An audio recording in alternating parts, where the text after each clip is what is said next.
Hey everyone, hope your afternoon is going well. Wanted to make a video regarding the MMP 2.0 carry comp. So I have about 1,000 rounds through this gun now, and wanted to give you guys my thoughts, some things I like, some things I dislike. Let's go ahead and dive into it. So the gun is safe, no rounds in the magazine, and nothing in the barrel there. So the comp, what everyone wants to know is this ported job that's done here actually effective?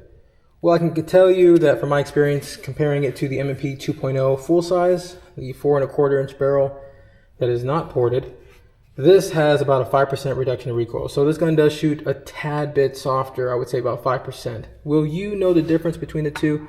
It depends on how much you shoot. I shoot around 4,000 rounds a year, so certainly not the most. However, I would say more than 97-98% of people that own firearms. So I can tell the difference, but even then, it's negligible. We're splitting hairs at that point. If you can shoot, you can shoot. Not that big of a deal, and that's not really why I purchased the gun. However, there is a cool factor to it. I did pay an extra $100 basically for this slide and barrel to be like that, because compared to the non-carry comp, it's about $100 more. So take that for what you will. It does reduce some recoil, I would say about 5%, not that big of a deal. Let's give you a closer look at the barrel. So there you go. Maybe it's just a placebo. Maybe the gun doesn't shoot any softer whatsoever, but because this is there, my mind believes that it does. Let's see. The grip texture is amazing. So by far, this is the best handgun I've ever owned, guys. I've owned Glocks, I've owned SIGs, I've owned Springfield Hellcats. This fits my hand the best. Now, that's obviously very subjective. It does not mean that this is the best handgun out there. Honestly, everyone makes a pretty good handgun out there nowadays. Can't really go wrong with many of them out. But this is my favorite gun. It's my go-to. It's the gun I carry with every day. The grip texture, I absolutely love this grip texture way more than the Glock grip texture. Very rough, very grippy. A lot of people do complain about this area here not being stippled or having any sort of texture on it other than just a polymer frame. I don't really care. Majority of when I'm gripping the gun, it's down here, so where my fingers lie, and then along this back strap. I don't really need much grip up here. It's not that big of a deal. But some people will nitpick anything. Glocks don't even have anything really up here at all, and that grip texture is terrible. So this has been phenomenal. Really, really like it. The magazines are more expensive. Obviously, they're not polymer, so that probably eats into the cost, but definitely much more expensive than the Glock magazines. However, it is cheaper than the SIG magazines, so glass is half full, not half empty, right? The magazine release compared to the Glock magazine release, again, the Glock is mainly what I was shooting for, I would say 2 to 3 years. I wasn't very into shooting as I am now, so I would really just go to the desert, pop off a few rounds here and there, and every time I did that, it was with a Glock for the most part. However, now that I'm competing, I'm really taking my training seriously. I noticed little things, and so the magazine release, I would say it's pretty much the same, on par with the Glock magazines, or magazine release. However, when I do hit the magazine release, these shoot out. So whether the magazine is full or empty, they shoot out. This is an issue I did have with my Glock 17. Sometimes it would, sometimes it wouldn't. Maybe that's just mine. Maybe yours works just fine. But for me, this is ambidextrous as well. But I'm not left-handed, so I don't care about using that side. For me, this one seems to be a lot nicer than the Glock, but Glock was fine too. Just something to nitpick, really. The trigger, much better than my Glock triggers. Much better than the Hellcat triggers and the SIG P365 triggers. A little bit of creep there. Well, I'm not a trigger snob. I only shoot stock triggers in all the guns that I've ever owned. But compared to the stock triggers of other guns, this one has been the best so far. It does come with iron sights, much better sights than the Glock had.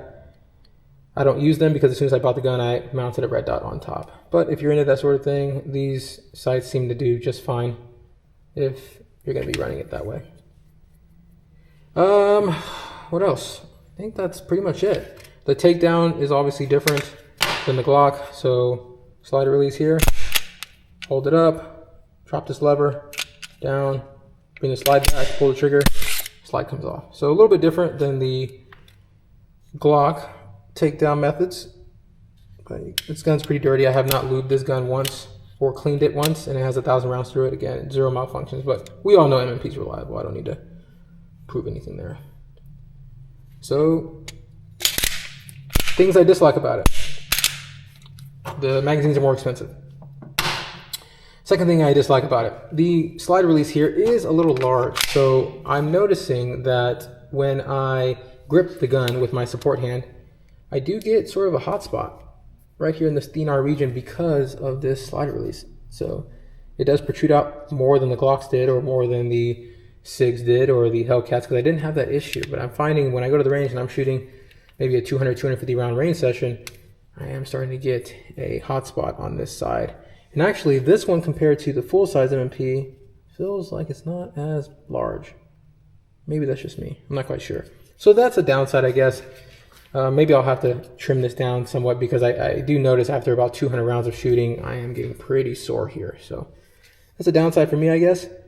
Another downside, I would say, is, man, I don't know.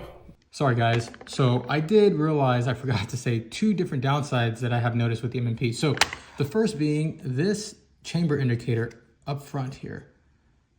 After, I would say, maybe 20 to 30 rounds, you are gonna start getting some carbon caked onto your optic, and then you end up having to clean it off. So that is not the coolest thing. I didn't have an issue with that with any of the other guns that I've had. So I guess that could be a con. Maybe people don't want to take the extra 2 seconds it takes to wipe off your optic after shooting maybe a match. So when I shoot a USPSA match, you're looking anywhere between 28 to 30 something rounds in a given stage. I absolutely have to clean off the carbon, or else if I shoot the next one, there will be kind of this black spot in the middle of my window. So that is a con. I wanted to mention that. And then I realized another one is, at least compared to the Glock that I own, the magwell here is not flared. So I do notice that when I'm inserting the magazine, you need to be pretty perfect to get the magazine all the way into the gun. The Glocks that I own, it was a little bit easier because there was somewhat of a flared magwell here, and so you could be a little less forgiving. Or, I'm sorry, this is a little less forgiving when compared to the Glock. The Glock was somewhat forgiving, inserting a magazine quickly. So those are 2 downsides. I wanted to make sure you guys are aware of that. So 4 total would be the hotspot that I'm getting with the larger slide release here, the chamber indicator that throws carbon onto your optic, the non-flare magwell here that requires you to be a little bit more perfect when inserting a magazine, and then, the expensive magazines. So they are a little bit more expensive than the Glock magazines. However, they are cheaper than the SIG magazine. So I love the texture here on the grip. I love the trigger. It's great. The slide looks really, really cool. The recoil impulse is nice.